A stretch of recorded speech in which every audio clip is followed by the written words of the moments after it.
Good morning students, you're welcome to English class 11th Babu sir.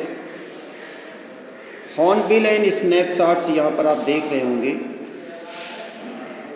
इसमें hornbill literature text book snapshots hornbill के lesson 5 हो चुके हैं। आज देखेंगे स्नैपशॉट्स जिसमें सप्लीमेंट्री रीडर जिसको कहते हैं और इसमें स्टोरी मिलेंगी। तो देखें आज पहला लेसन स्नैपशॉट का पहला लेसन। और ये भी जान लें कि स्नैपशॉट मीन्स होता है फ़ोटो होता है। तो देखें लेसन फर्स्ट में the summer of the beautiful white horse William Saroyan ने लिखा हुआ है इस पाठ को। और पाठ का मीन्स एक सुंदर सफ़ेद घोड़ा गर्मी की ऋतु में। About the author, William Swan was born on 31st August 1908। 31 अगस्त 1908 को पैदा हुए थे। और he was an American novelist, वो एक अमेरिका के उपन्यासकार थे। He was awarded to his great works many times, उन्हें कई बार पुरस्कृत किया गया। He was also he was married to the actress Carol Marcus, और उनकी शादी एक अभिनेत्री कैरोल मार्कस के साथ हुई। He left this world forever to heaven on 18th May 1981, और उनकी मृत्यु 18 मई 1981 को हो गई। About the lesson, This is an interesting adventure story of two poor American boys। America के 2 गरीब लड़कों की कहानी है, उनके साहस की कहानी है जो मज़ेदार है। Who belong to a tribe known for its trust and honesty, जो एक कबीले परिवार से संबंध रखते हैं और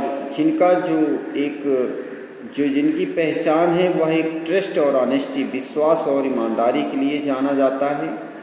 दे are cousins Aram and Mourad, वे दोनों भाई चचेरे भाई हैं, पहला अरम और दूसरा Mourad. Mourad was a dashing boy, Mourad एक तेज तर्रार लड़का है। Who said proudly that he had a way with the horses dogs and farmers, और जो कहता है कि मैं घोड़ों के साथ, कुत्तों के साथ और किसानों के साथ रह सकता हूँ। बोथ लव्ड राइडिंग, उसे दोनों चीज़ पसंद है, दोनों को सवारी पसंद है। But their family couldn't afford A car horse, लेकिन जो उनका फैमिली है एरम और मुराद का, वे उन्हें एक घोड़ा खरीद नहीं सकते। Because of they were very poor, क्योंकि वो गरीब बहुत हैं। लेसन देखें, लेसन थोड़ा से लॉन्ग लेसन है, लेकिन पूरे लेसन में एरम और मुराद जो बहुत गरीब लड़के अमेरिका के हैं, जिनके माता पिता भी गरीब हैं, लेकिन दोनों बहुत साहसी हैं। तो आए यहाँ देखें। Find out the explanation and what's happen in the lesson in the story. Passage number first. Listen please. One day back there in the good old days when I was 9 and the world was full of every imaginable kind of magnificence and life was still a delightful and mysterious dream. जब मैं 9 वर्ष का था और मेरा जीवन बहुत ही आकांक्षाओं से और कल्पनाओं से भरा हुआ था, और मेरा जो एक स्वप्न था वह रहस्यमयी स्वप्न था जिससे मैं बहुत खुश रहता था। माई कज़न मुराद, मेरा चचेरा भाई Mourad, who was considered crazy by everybody, जिसे हर लोग एक पागल कहते थे। क्रेजी माने पागल या दीवाना। Who knew him except me came to my house at 4 in the morning, वह जो मुझे जानता था और मेरे पास सुबह सुबह आया। And woke me up tapping on the window of my room, जिसने मेरे खिड़की का दरवाज़ा खटखटाया, यानी टैपिंग माने उसमें खटखटाया। एरम ही सेड, उसने कहा Aram. I jumped out of bed, मैं बिस्तर से खड़ा हुआ, उठा and looked out of the window, और खिड़की के बाहर देखा।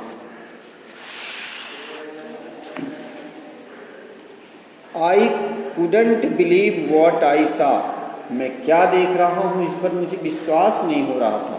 एरम बता रहा है, इट वॉजेंट मॉर्निंग येट, अभी एक बहुत सवेरा नहीं हुआ था, बट इट वॉज समर, लेकिन गर्मी का महीना था, and with day break not many minutes around the corner of the world, it was light enough for me to know I wasn't dreaming, यानी इतना प्रकाश हो गया था कि मैं सारी चीज़ों को पर्याप्त रूप से देख सकता था और ये भी जान सकता था कि मैं शायद स्वप्न नहीं देख रहा हूँ।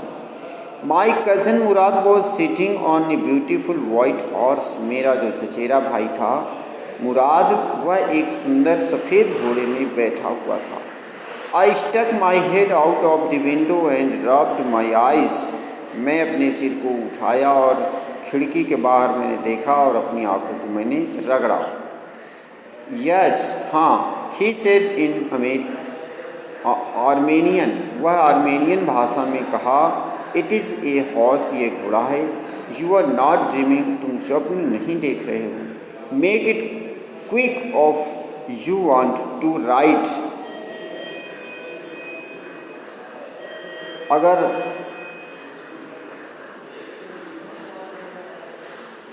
अगर मुझे देखें,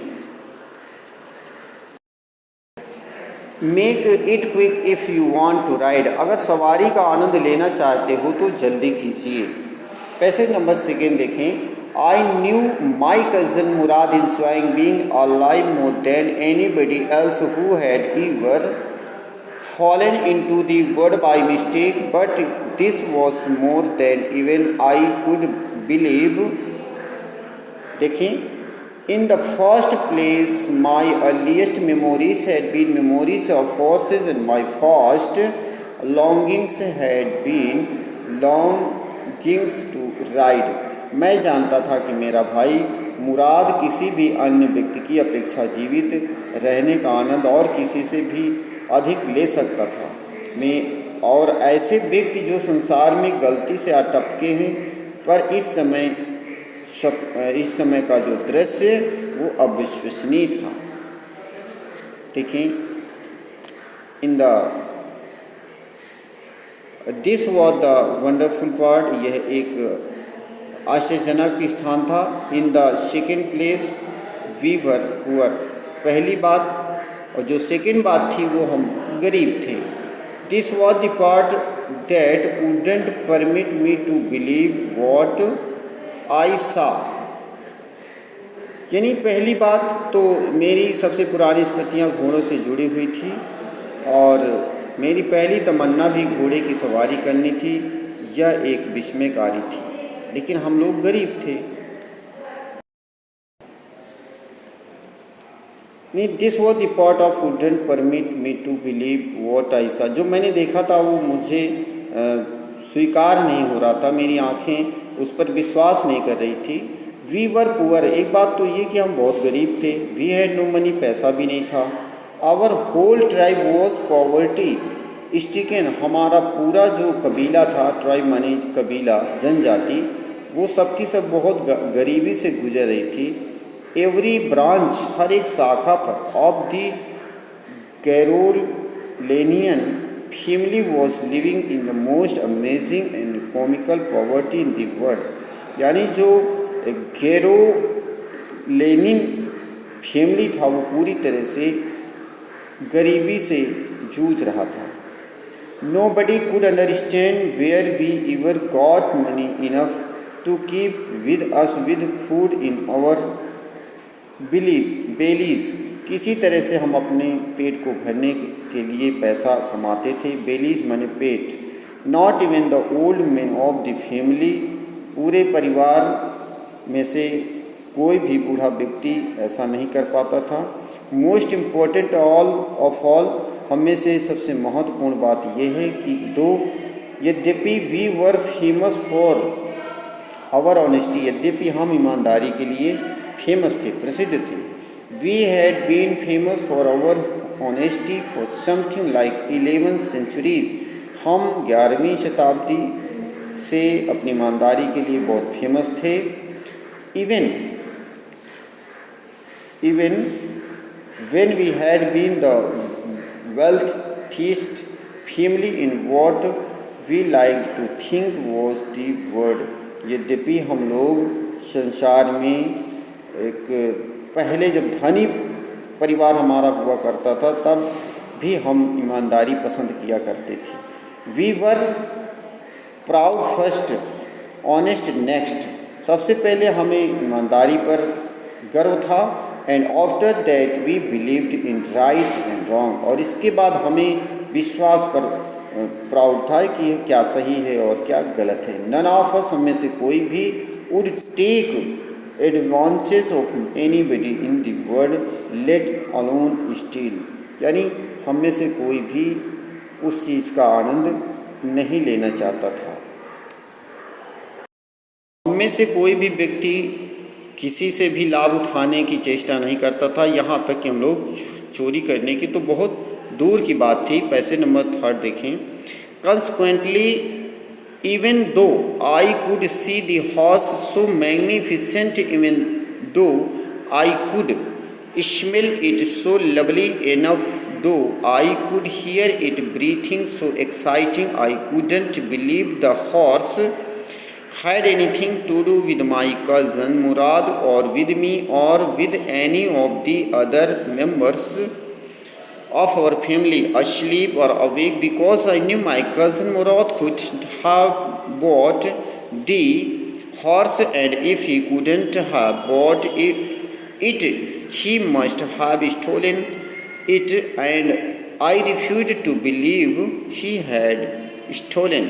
यानी यद्यपि मैं घोड़ा देख रहा था और इतना शानदार कि यद्यपि मुझे उसकी गंध भी आ रही थी जो इतनी प्यारी थी कि यद्यपि मैं उसकी सांस की आवाज़ सुन रहा था जो इतनी उत्तेजक थी, और फिर भी मैं विश्वास नहीं कर पा रहा था यह घोड़ा मुराद का है अथवा मेरा या मेरे परिवार के किसी भी सदस्य का था। नींद में अथवा जागा हुआ किसी भी स्थिति में यह असंभव था, क्योंकि मैं जानता था कि मुराद घोड़ा खरीदने की स्थिति में तो नहीं है, और यदि उसने घोड़ा खरीदा भी या तो इसे चुराया होगा, और चोरी करने की बात मेरे जहन में बैठ नहीं रही थी। No member of the Garoghlanian family could be a thief. यानी उस गरोग लेनियन परिवार का कोई सदस्य चोर नहीं हो सकता था। यानी इनका जो फैमिली है, उस फैमिली का जो वंश का जो कुल है वो है गैरोग लेनिन। फिर देखें, I started first at my cousin and then at the horse, there was a pious stillness and humor in each of them, which on the one hand delighted me and on the other frightened me। मैं तो भाई को घूरता रहा, फिर मैंने घोड़े पर आंखें टिकाई, यानी घोड़ों के मैंने देखा। दोनों में से एक प्रकार की पावन निश्चलता तथा हास्यमय थी, जिससे एक ओर तो मुझे खुशी हुई और दूसरी ओर भय लगने लगा। यानी यह बात अरम बता रहा है, अपने भाई मुराद की बातें अरम बता रहा होता है। मुराद ने कहा, मुराद आई सेड, मैंने मुराद से कहा कि Mourad, where did you steal this horse, इस घोड़े को तुम कहाँ से चुराए हो। Leap out of the window he said, if you want to ride. यानी वह खिड़की से बाहर छलांग लगाया और बोला, यदि इस पर सवारी करना चाहते हो। It was true then, he had stolen the horse, there was no question about it, he had come to invite me to ride or not as I chose। यानी उस समय यह सच था कि उसने घोड़ा चुराया था और इस बात में कोई शंका भी नहीं थी। वह मुझे इस पर सवारी के लिए बुलाने आया था। पैसेज नंबर 4 देखें।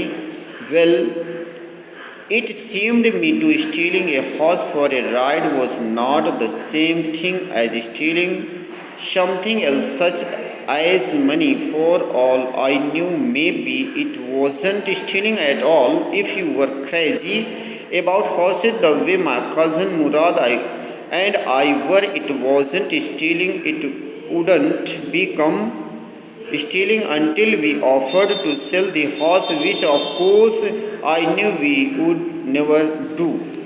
Let me put on some clothes, I said. All right, he said.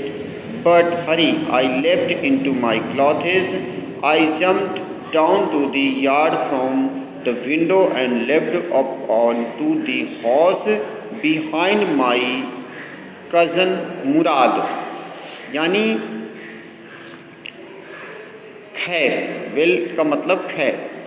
मुझे लगा कि सवारी के आनंद के लिए घोड़ा चुराना तथा अन्य चीज़ जैसे धन के लिए चोरी करना, इसमें भिन्नता है। जहाँ तक मेरी जानकारी थी, वह शायद चोरी ही नहीं थी। यदि आप मेरे घोड़े के लिए इतनी लालसा या दीवानापन है जितनी मुराद में तथा मुझ में थी, तो उसे चोरी नहीं कहा जाएगा। और वो चोरी तब बन जाएगी जब हम घोड़े को बेचेंगे, और ऐसा हम कभी भी करने वाले नहीं थे। मुझे कपड़े तो पहन लेने दो, मैं बोला। यानी आरम बोल रहा है कि let me put on some clothes, I said, कि थोड़ा मुझे कपड़ा तो पहन लेने दो। पुट ऑन माने पहनना। ठीक है, उन्होंने कहा, लेकिन जल्दी करो। और मैं झटपट कपड़े पहने और आंगन में छलांग लगाई और इसके बाद मुराद के पीछे पीछे घोड़े पर बैठ गया। घोड़े पर पीछे जा कर के बैठ गया। This is enough for you today, and thank you. Have a nice day. I will tell you the next passage, the next video lectures, and thank you. Have a nice day.